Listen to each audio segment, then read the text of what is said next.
Coach, the only thing they ask is if you're going to make sure to drink, just pour it in the Gatorade cup. Well, don't you drink this one? Yeah, if you drink that, that's great. But Yeah. otherwise, it's there. Is this yours or someone else? No, it was mine. Oh.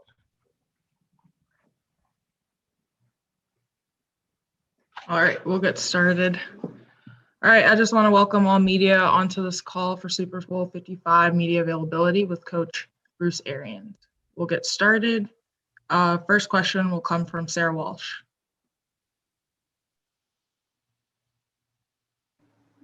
Hi, Bruce. Welcome to Super Bowl week. I know that there are tons of media obligations and you guys aren't on the practice field necessarily today, but we haven't talked to you in a couple days. Can you just give us an update on obviously Antonio and Antoine and Jordan, because I know it's not game time yet, but just sort of where they are and what you hope to be able to see out of them this week? Yeah, I saw them with the trainers today. Antonio looks a little bit better. I mean, Antoine looks a little bit better. Antonio's getting close. He did a little bit Thursday. We'll see how sore he is. Jordan's way too early to tell still. Next, we'll go to Nick Jacobs. Bruce, I'm curious for you. What do you remember during your time in Kansas City? What was it you learned from Marty, and kind of what's your favorite memory of your time there? Oh, man, there's so many. We had a great running back room. Christian McQuaid, Barry Word, James Saxon, Todd McNair, Billy Jones, Kenny Gamble. We had some great guys. Herman Hurd early. Just a lot of fun. The Chiefs fan, when we were there, I remember, I think it was Northwest Missouri Braves came down and started the chop, and it caught on fast. I think that was one of my favorite memories. Probably the biggest memory was my son was 10 years old, and he was a ball boy cleaning laundry, and he carried, back then we had cords, and he carried my cord all the games. Next, we'll go to Chris Franklin. Hey, Bruce, you're from the Jersey area. I mean, how does it feel to be a Jersey guy that's actually going to be coaching here in the Super Bowl as a head coach now? It feels great. I was born in Patterson, didn't live there very long, but I then moved back down to Marlton when I was the head coach at Temple for 6 years. So, Jersey's roots. I've got a lot of cousins and aunts and uncles still there, and it's really home. Next, we'll go to Scott Reynolds. Hey, Bruce, whether it's Byron, Todd, or Goody, you've got some head coaching candidates on your staff, same at the coordinator level with Larry Foote and others. Because the Bucs have had success getting to the Super Bowl, the head coaching vacancies and coordinator positions around the league have pretty much been filled.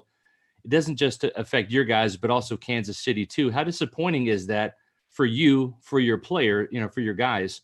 And should the NFL do something about it? I guess the benefit is that the Bucs coaching staff returns intact next year. Yeah, I think this year they bent the rules a little bit, and they were all able to do Zoom interviews, nothing in person. But they did let them do more than they have in the past. I was a little really upset that Byron didn't get one because I think he's everything but everybody's supposedly looking for. A quarterback, a play caller, and he's African American. So I mean, I don't know what else you're looking for. He's a great leader.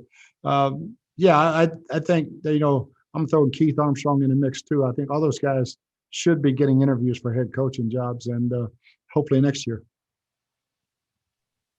Next, we'll go to EJ Smith. Hey, Bruce, I wanted to ask you about your time at Temple, especially because you have so many Temple people on your staff. What's gone into that, and what are some of your fond memories of the university? Oh, that's where I got started. Really, I was very, very young. I thought I knew everything, didn't know shit. But great. Peter Lee, of course, was fantastic president to work for, and Gavin White. God bless John Chaney. He passed away this week. One of my dear friends, and I probably learned as much coaching, watching him practice, and how he taught his guys than just about anybody I worked with, other than Coach Bryant and Coach Sharp. But Temple was very special. I mean, after the game, I probably got at least 80 to 100 texts from former Temple players after we beat the Packers. We've got a guy, Greg Liberty, who's just had a lung transplant, and the list of guys on that well-wishing call is amazing. Those guys are so close. That 83 to 88 bunch, and those are great memories. About 15 of them came down here last spring, and then we had a great time. A reminder to media to please list your outlet along with your first and last name. Next question will come from Mike Jones.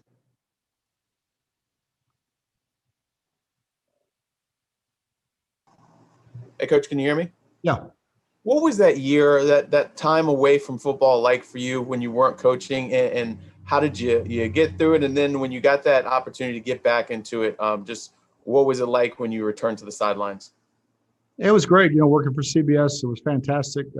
Greg Gumbel, Trent Green, Melanie Collins, Kenny Mack and Suzanne Smith were all fantastic people to work with. I did not like to travel. I can tell you that, but I really liked the broadcasting. But I got to go around practice and then see the coaches, see players, talk to them, see how things were run on Friday practices, other than the way I've always seen them run. I was not itching to get back in coaching. This job just happened to everything lined up perfectly, from ownership to general manager, who's a great friend, and we worked together to all my assistants being available. And frankly, I probably wouldn't have taken the job had some of those assistants not been available. Next, we'll go to Adam Kilgore. Hello, Bruce. You've already gotten a couple of questions about the diversity on your staff. I wonder how did your outlook about why that's important develop, and what do you think the Bucs gain as a team as a result of having diverse backgrounds? Whether that's race, age, gender, etc. Well, I think first thing, a player is going to ask the coach, "How are you going to make me better?" He doesn't really care if the answer comes from a male, a female, black, white, brown, yellow, who. I mean, just help me be better, because we're just glorified school teachers. Best school teachers I ever had were all different races, all different ethnic groups, and male and female. And so if you can teach, you can coach. And as far as the women, it was time. It was time for that door to be knocked down and allow them, because they've been put in time and they're very, very qualified. The ones we have are overly qualified. As far as race, that was not by design. Those are the best coaches I know. And but to hear voices in a staff meeting that aren't the same, don't look alike, but they all have input, you get better output. And for the players, the same thing, not hearing the same thing over and over, to hear it from different people, different ages, from 27 to 82, and every kind of ethnic group there is. So, and male and female. So I think our players learn from that, and I know I do, and it helps our staff. Next, we'll go to Adam Beasley. Bruce, how has your career prepared you for this moment? Obviously, you've been to the biggest stage before, but this is different. How has it prepared you for this moment? Well, I don't think anything ever prepared us for the pandemic, and this whole season has been different. And the team building things that you do in the off season didn't happen. I have to give all the credit in the world to our players for their commitment to each other, the accountability that they've shown to each other of staying healthy and beating the virus before we can beat any other team. And then the closeness they've got and the accountability to each other to make all their decisions to affect the cause, and the cause is putting rings on their fingers. So this team reminds me a lot of the Super Bowl 40 Steelers. They're very, very close, even during a pandemic when it was hard to get close. Next, we'll go to Cooper Boardman. Coach, wanted to ask you individually about Ali Marpet and what has he meant to your offensive line? Oh, it means the world. I mean, he's one of the top leaders and a great player. He's had a super year. We were very fortunate to have A.Q. Shipley fill in for him while he was out with a concussion. And then in A.Q., we lost A.Q. But Ali he's the rock up front, and he's playing at a Pro Bowl level. It was hard for me to believe he did not make the Pro Bowl. Next, we'll go to Casey Hudson. Hey, Coach. I just wanted to know the biggest strides that you've seen in your returning players from last season to this season, and the buy-in outside of Tom Brady, kind of, the coaching perspective that you've brought in from all your experience, and how the players have just wanted to work so hard to get you to this point. Well, I think, the first thing we wanted to do when we came in was stop the losing culture. And the fact that little things mattered and losing was not acceptable. And our team last year got better and better. Going into the offseason, we wanted to keep the defense intact, and Jason did a great job of getting Shaq and Sue back as that young secondary progressed. And then, we put Tom in the mix. But the guys have bought in. They know what accountability means, and that's the only way you can get to this game is being accountable to each other. Next, we'll go to Jim with the Indianapolis Star.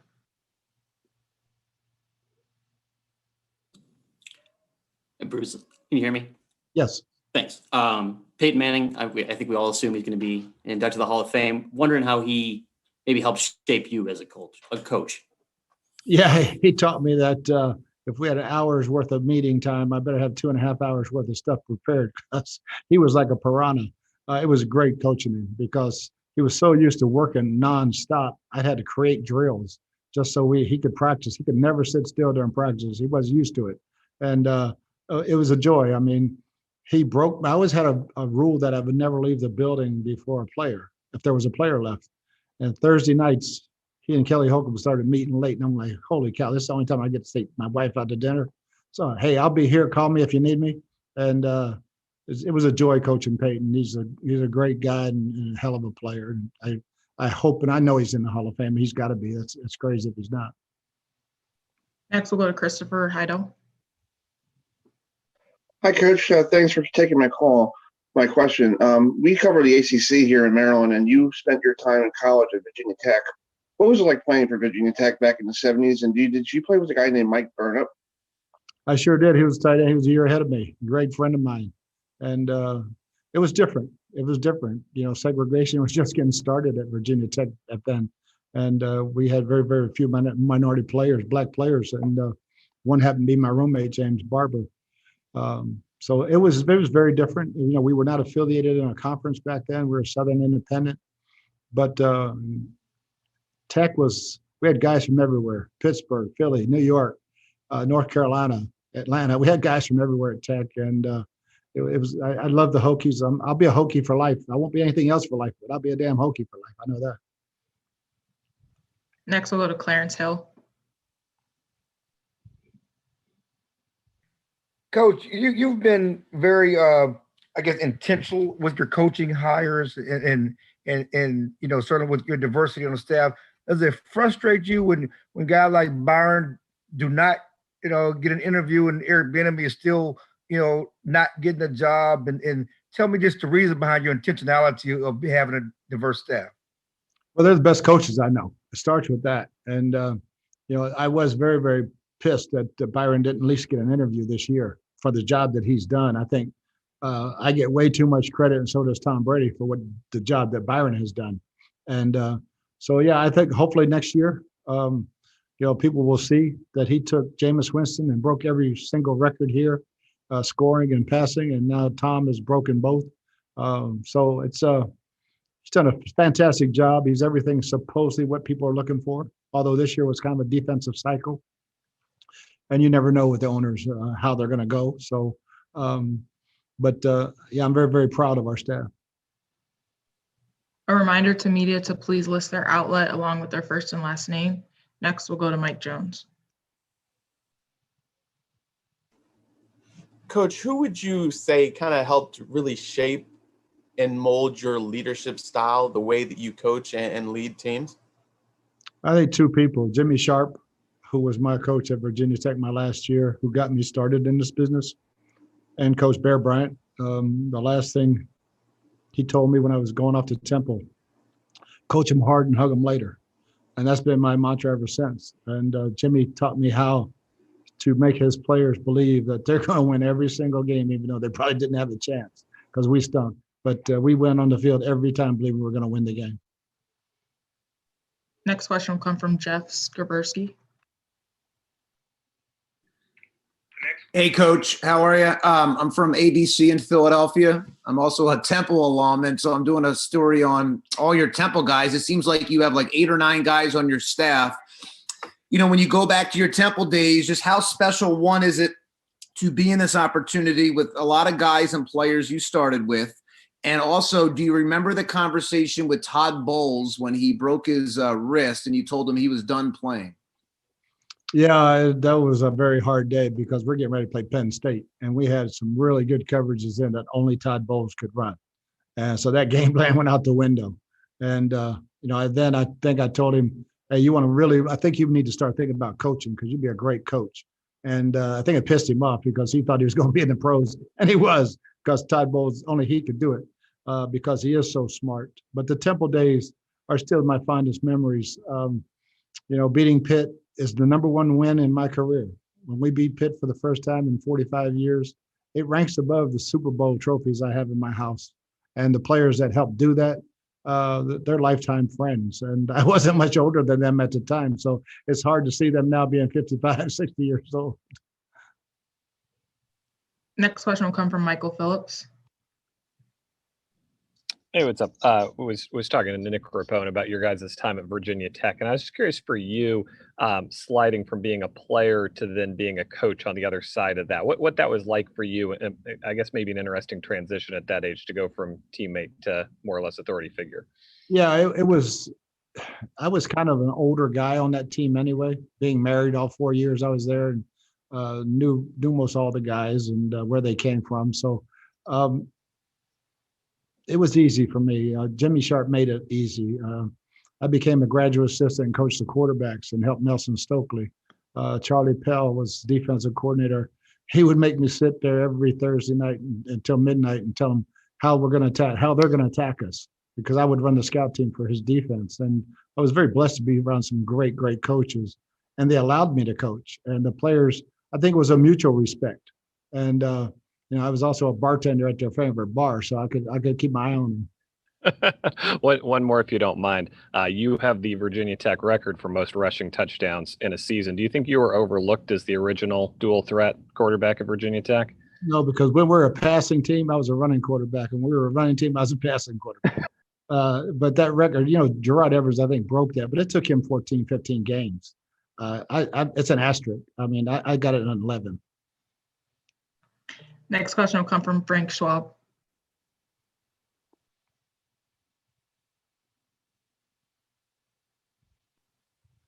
All right, we'll go to Darren. Oh, okay.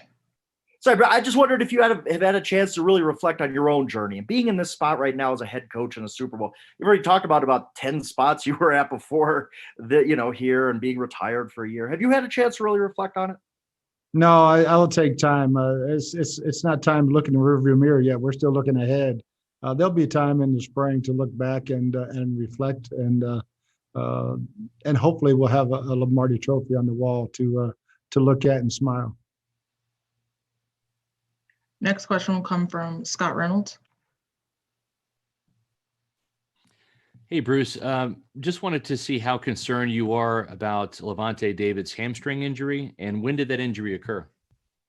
It happened in the third quarter of the Green Bay game. It was a very slight one, but we've been nursing him. We'll make sure he was running today pretty good. So you'd have to shoot him to get him out of this game. Next question will come from Adam Teacher. Hey, Bruce, wanted to ask you about Tyrann Mathieu, who I know you were very familiar with. Have you come across many guys in your time and many defenders in your time as versatile as he is, number one? And number two, is it any more important for Tom to know where he is at the snap than any other Chiefs defender? No, there's no doubt. There's no doubt, because he could show you that he's a half-field safety, and he's going to go try to pick something off, make a play. That's what I love about him. He's a playmaker. And no, I don't think coming in when he was young and healthy, he was the most dynamic player I'd been around, and a natural-born leader. We had Patrick Peterson and some other guys on that, Gerard Powers, some really good leaders on that team, and he took over. I mean, he was vocal everywhere he's been. Bill O'Brien raves about him. I know Andy raves about him. He's just a great player, and yes, we have to know where he is at every snap. But I would like to say this: I'm more proud of the man he's become than I am. He's a great football player. He's even a better man. Next, we'll go to Darren Urban. Hey, Bruce, it's good to see you. I'm just curious. You've you've been so many places in your coaching career, and you've done so many things. When you reflect back on your time in Arizona, what do you think the biggest thing you got out of being the head coach of the Cardinals was? Oh, so many relationships, what a great organization. I loved all the time I had there. Just, I wish I'd have stayed a little healthier, and I wish I'd learned how to delegate maybe a little sooner. But just everything, I think, Michael and Steve and Carson, Larry, Pat, all the guys. I mean, the relationships we built, with everyone out there, the media, everybody. So it's just fond memories. The fans were fantastic. They always supported our foundation. Every time we had an event, they would sell out. I can't thank them enough for that. Next, we'll go to Tehran Davenport. Yeah, good to see you, Coach. You touched a little bit earlier about just, how you have some minority coaches on the staff. But why is that so important to you? And were there any experiences that you've had along the lines to really open your eyes to hiring so many minorities as well as women on your staff? Well, I think probably because of the fact that I didn't get a shot till I was 60, and Chuck Pagano had to get sick with leukemia for me to even become a head coach. I was a winning Super Bowl offensive coordinator and didn't even get a phone call. So the lack of opportunities, I think, has made me want to give more opportunities to more people. The minorities on our staff are great coaches. They either played for me, played with me. Somewhere along the line, we've been together, and they're great coaches. The women, that was a door that needed to be knocked down, and so happy that the two we have are so overly qualified and doing such a great job. Next, we'll go to Patrick Finley. Hey, Coach, how are you? Good. Good. 2 years ago, tell me about the conversation with Todd Bowles when you were putting the staff together. Was it did you have to sell him, or was it just a family reunion? No, he had a lot of opportunities. And talked about what we were going to do here, who was coming. He knew it was family, and again, great ownership, great GM. He knew everybody. Great place to live.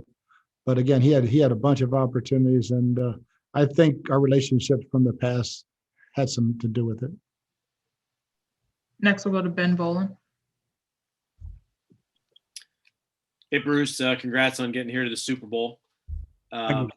Wanted to ask you about Tom Brady. A lot is made of his training and how he keeps his body in shape, but he's a pretty smart quarterback too. I just was curious your impressions on his brains and how smart he is, and is that what most quarterbacks are like when they get to that age, just because of their experience? I think he's had it his whole career. Some people have fast twitch, reactionary brains. Peyton, all the great quarterbacks have it, because if you don't have it, you can't be a great quarterback. You're running all over the place. You can't make those split decisions that are the right decisions. And he's always had that. He has sharpened that tool to the highest degree. He's an intense worker, unbelievable preparation. So he is a very, very smart quarterback on Sunday because of his preparation. Next, we'll go to Augustin.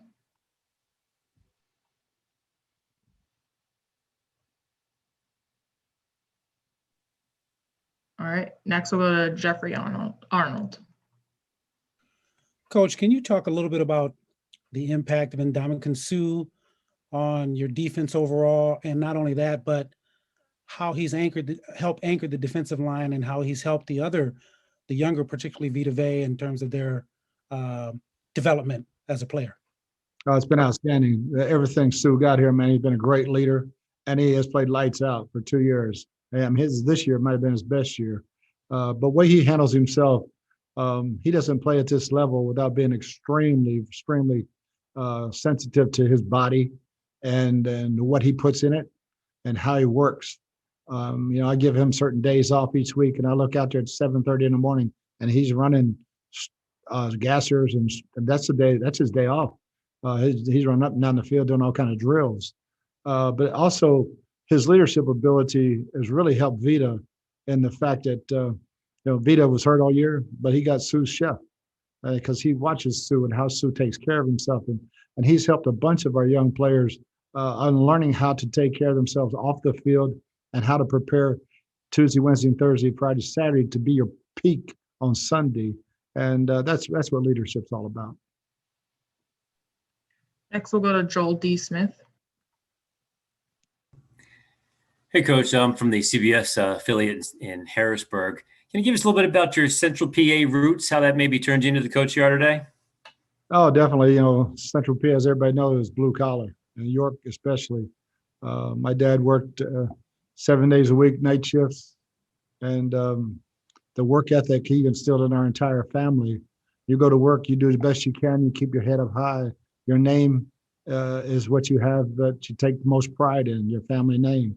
And so, yeah, I mean, my dad was my first coach and the best coach I ever had. I wish he could be here. But Central PA, York is home. And we go back as much as we can. Can't wait to get Mom and my brothers and sisters all down here for the game. And but we got so many friends back in York that we played baseball with, basketball, growing up. They're all over the place, but we stay in touch. And it's home. It's roots. Thank you. Next, we'll go to Josh Padilla. Hey, Coach. Josh Padilla with MTSU Athletics. Just wanted to ask you what you think of the job Mike Caldwell's done for you with the defense and what his future is in this league as a coach. Mike's done a great job. Did a great job in Arizona with us when he was there, and then in New York. He's a hell of a coach. He should be a coordinator. And I think he and Larry Foote and a couple other guys on defense are coordinators in the waiting. But Mike has done a fantastic. He's really good with his players, and they're super prepared. Thank you, Coach. Yeah. Next, we'll go to Tony Grossi. Congratulations, Bruce. I'd ask how you're doing, but you're in the Super Bowl with Tom Brady, so I know that answer. Pretty good, Tony. How you doing? I'm great. Apologize if this was asked before I joined only a few moments ago. How do you're the only man to coach Brady and Manning, and on top of that, you've got Andrew Luck, Ben Roethlisberger, Tim Couch in your past. How do you account for that? How does this keep happening to you to coach all these great quarterbacks? Only take jobs with good quarterbacks, Tony. You know what I mean? I've been very, very lucky, and getting Tom has been a joy. After having Peyton, Ben, Carson, Andrew, Kelly Holcomb, I've been very, very blessed to have a bunch of really good quarterbacks and great human beings, great guys. I mean, love the relationships we have with all of them. I've been very, very lucky, very, very lucky. And, I've been really enjoying the time with Tom. Thank you. Next, we'll go to Cooper Boardman. Bruce, a lot of questions about Old East and Northeast football. So I'll ask one. What do you remember about playing in the late '80s against guys like Doc McPherson and players like that? It was man, what a good time those were. I mean, Pitt was loaded with Freilich and all those guys that they had. McPherson up at Syracuse, Ruth at Boston College, Flutie. Just on and on, Richie Gannon beat us at Delaware. It was great times. We did so many things different. Mike Fetchko was an unbelievable guy who handled our radio and television, and we played some Friday nights like we used to at Temple. But those BYU games were awesome. Paul Palmer, leading the nation in rushing, coming second for the Heisman. John Reinstra being a first-team All-American. So we had a great time, and the football was outstanding. A reminder to media to please raise your hand if you have a question. Next, we'll go to Lou with the States paper. Bruce, what is Harold Goodwin meant for you on your coaching staff, and what does he bring to the table? It means everything. I wouldn't even taken the job if Harold wasn't available. We've been together a long time, and he does our running game, our protections. He's the rock on the offensive staff, and does a fantastic job with the offensive line. And again, he's another guy that for me, should be in the head coaching interview room because he's a great leader of men. People get caught up with play callers and miss the fact that some people are just really good leaders of men. And Goody, Pittsburgh, Indy, Arizona, we've been together a long time now, and I wouldn't do it without him. Next, we'll go to Anton with Sport Denmark. Coach, if you were to explain to me what the bread and butter is of the Buccaneers offense, what would that be? It's a play called 22 double. It's we're two double teams and hand it off between the tackles, and that's where we start every year with that play, and then we use a lot of play action off of it. But to run the football and use play action and be very, very multiple. Next question will come from Karita Parks. Hi, Coach. I vaguely remember a story where you were interviewing for a job and you wanted Todd Bowles as your defensive coordinator, and they wanted you to go another direction. So ultimately, you didn't get that job. When you look at where you are now, can you just talk about your commitment to Todd and why you wanted him on your staff? Because he's a great coach. I knew he was a great coach. I know the job you're talking about, and I think they wish they'd hired him now. But it was just going to be a matter of time before he became a head coach, and I think he should be a head coach again because he learned so much, and he's more than ready now to do it again. And but we wouldn't be here without Todd, that's for sure. Next, we'll go to Rob Rose. Hey, Bruce. Rob Rose here with the York Dispatch in York, PA. I know you mentioned you don't have time to reflect now, but if you could go back to think you graduated from York High to tell that kid that 50 years later he's going to be head coach of the Super Bowl, would you ever think that was a possibility? No, not at all. Not at all. I knew I wanted to coach. I knew I wanted to teach. And I knew I wanted to coach. But those things, I go back and I want to thank Terry Buck at West York for not hiring me in 1974, because I would have probably left and not played my fifth year at Virginia Tech and went coaching at West York Junior High. But thank God he didn't hire me, because I went back and started my coaching career at Virginia Tech, and here we are. But crazy things happen, and in the coaching business, and that was one of them. But I love Terry Buck to death.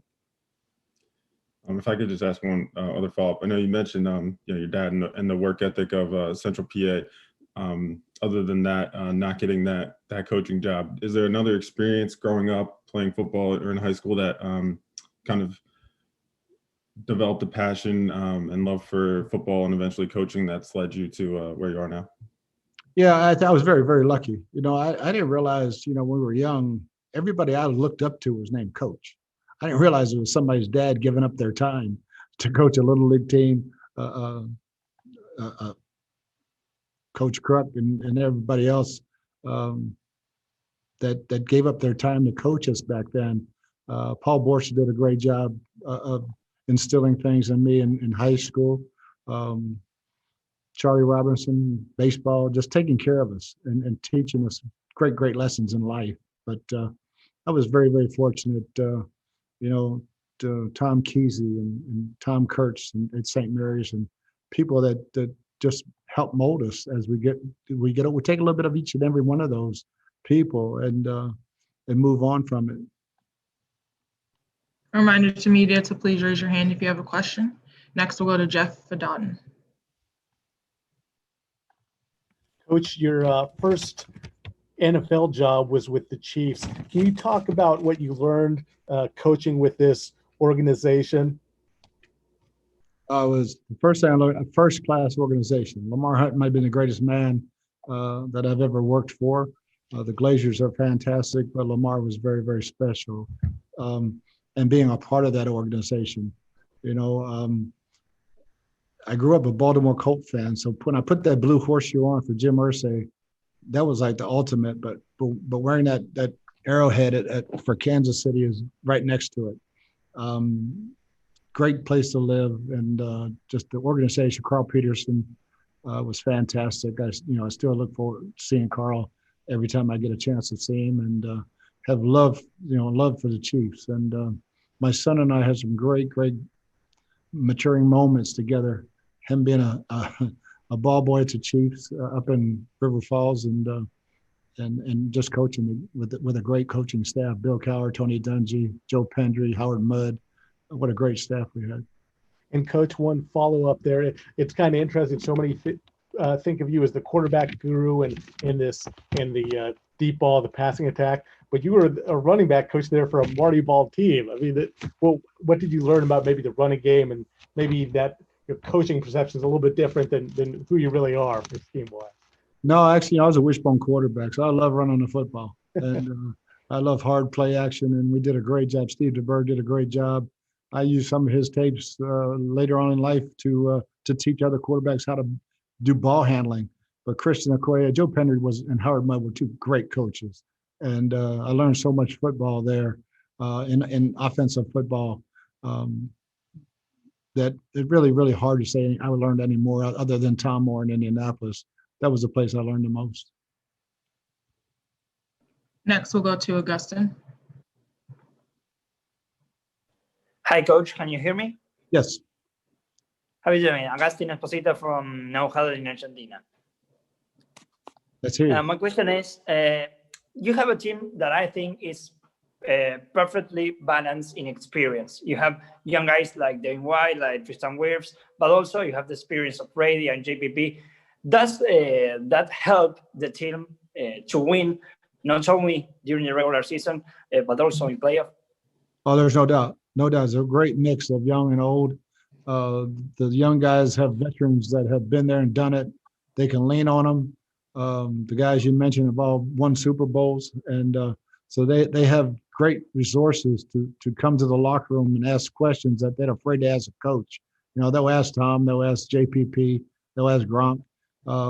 So yeah, it's a fantastic mix, and we really look forward to this game in the future. Next question will come from Ben Gessling. Yeah, Bruce, just wanted to ask you, how do you feel like the offense in the time that you've had to work with Tom this year has evolved the most, just in the partnership that you guys have had? Yeah, it's still evolving. I mean, each and every week we collaborate, and Byron does such a fantastic job of running this show, and he and Tom have just blended so well, and it was September, we scratched out a game or two, really had no clue what we were doing. October got a little bit better, and then after the bye week, I think things started to click, and everybody got comfortable with each other, because Chris was hurt for a while, Mike was hurt for a while, or played hurt. Antonio came in, Scotty was beat up for a while. So it was just a matter of all those pieces getting together, taking some time to gel, but our defense carried us through some of those ball games so that we're here now. And now we're playing pretty well offensively.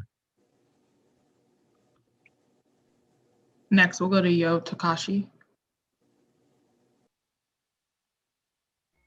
Okay, so first Super Bowl at the age of 68 years, and you have a chance to be the first head coach with totally the home field advantage. So how grateful are you? Oh, it's amazing. It's absolutely amazing. And yeah, this is the most rewarding year I've had in coaching, probably because of the pandemic and everything that we've had to deal with, watching this team grow, get better and better, and then gel for the playoffs. It's been a fantastic year. I'm very thankful. Thank you. All right, media, if you have any questions for Coach BA, now is the time to ask them. We'll have him here till 12:45, so you have about 5 more minutes. All right, we'll go to Nick Hamilton.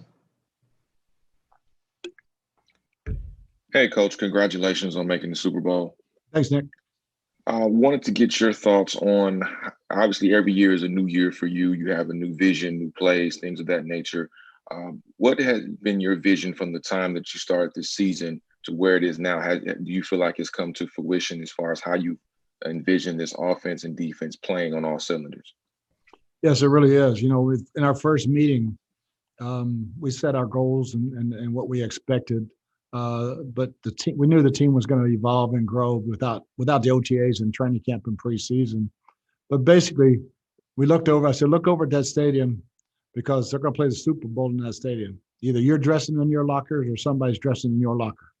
All right, make sure it's you, and then put it to bed, and then watch this team grow and grow and grow and start to get cohesive and really, really play our best ball in the playoffs. So it's been very, very rewarding. Next question will come from Joey Knight. Coach, hope no one's asked you this already. What's the biggest thing you learned from John Chaney? Oh, man. Be yourself. Don't be afraid to tell the truth, no matter how ugly it comes out. And it's coaching, not criticism. And John was, man, the world just lost a great, great human being. Great coach, but an even better human being. Next, we'll go to Rick Stroud. Coach, can you hear me? Yeah, Rick. Hey, I'm just wondering, this is a Super Bowl like no other, right? But if you're Tom Brady or you're one of your players waking up in your own bed, eating your own food, working out at your facility, knowing the stadium, I mean, how much different is that? You played in the Super, you've coached in Super Bowl here before. I mean, what kind of an advantage or disadvantage was it like? Well, I think last week was normal. This week, you would have gotten on the plane. I'm thinking back at Super Bowl 43. At the hotel, busting up the USF, doing all that stuff, and the mass of media and mass of fans every single day. That's not going to happen this week. So it's unlike any other. So in that regard, I think it's been great for our guys to be able to just come to our facility every single day, look across the street, knowing they're going to play. It's going to look different. The locker room would look different, everything, but it's our locker room. And so I think it's been great for our guys, and it will be great for our guys. I just wish it was packed. Yeah. Thanks, Coach. Next question will come from Ed Graney. Hey, Coach. Obviously, you were pretty straightforward when Antonio came aboard about expectations, what you expected him, what the team expected him. Can you take me through that thought process of going down that road of what happened and how he has done in your mind since obviously you signed him? Yeah, I mean, you look back and Mike Evans was injured. Chris was injured with a concussion. Tyler was hurt earlier in camp. So it was a point where his suspension was going to be over. And it was like, we needed some depth. We needed some insurance. And I talked to Antonio. He was all in. And he has been nothing but great ever since he's been here. Been fantastic, works his tail off. Wants to win. There's nothing other than on his mind and winning. And he's been a joy to coach. Thank you. We have time for a couple more. Next, we'll go to Grace Remington.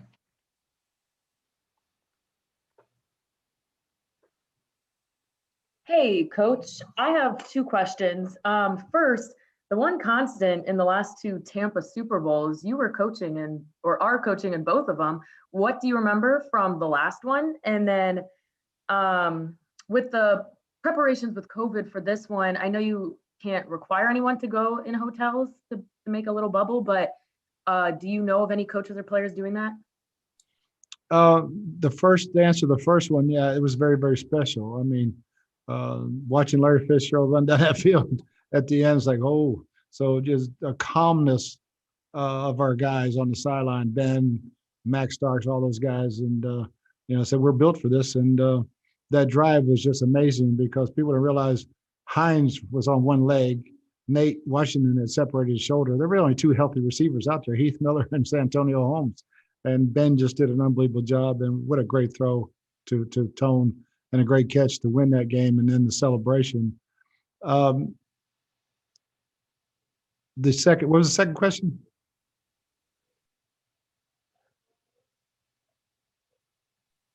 Yeah, I asked, do you know of any players or coaches who decided to check out a hotel room to quarantine? No, because, when you look back at the season, the teams that did some of that, that's when there were major outbreaks. Our guys have been safe where they've been. We've been very, very, very, very diligent about if anyone comes in to have them tested every day. if their family is actually staying with them, to be tested every single day, and so that we don't bring it in. So no, it's safer to be at home and doing the things you've done this entire season than rather than go to a hotel and then it only takes one guy to knock out everybody. Our last question will be a kid interview from Amaya Brannon. Hi, how are you? I'm doing great. How you doing? Good. So my question for you is, when you're stressed, what strategy do you use? When I'm stressed, I try to work out and give my body some rest or make it think about something else. Running in a pool, I have knee replacement, so I have to run in a pool and get as much exercise as I can to get my mind off that stress and find an answer. Why are you stressed? And then fix it. And people talk about pressure.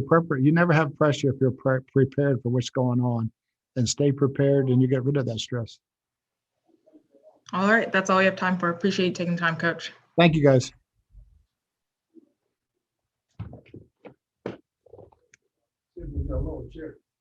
Holy shit.